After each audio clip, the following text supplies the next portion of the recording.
Қайырлы күн, құрметті достар. Назарларыңызға осы маусымның жаңа өнімі ISIL 740-01.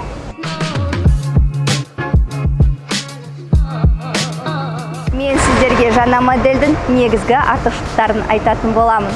Қозғалтқыштың қуаты 230 ат күші, жанармай багының сыйымдылығы 500 литр. Сүру өнімділігі секундына 70 литр, өнімділік 2 есеге артты.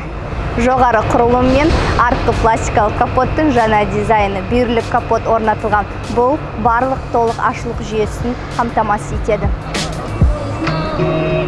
Сабан ұсақтағыштың функциясы күшейтілген 24 пышақтың орнына қазір 3 седерлік, яғни 64 пышақ. Комбайнға 3 жоғары сапалы құрылымдық тізбекті қолдана отырып, көлбеу камера орнатылған.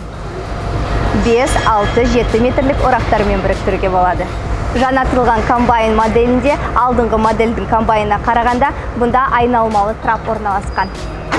Кабина одан да ыңғайлы және технологиялық. Климатты бақылау, аудио жүйе, жаңа реттелетін руль бағанасы, пневматикалық аспалы орындық, көп функциялық жойстик және USB қосқыш.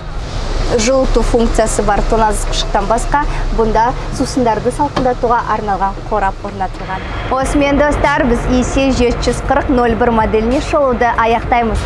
Назарларыңызға рахмет, келесі кездескенше.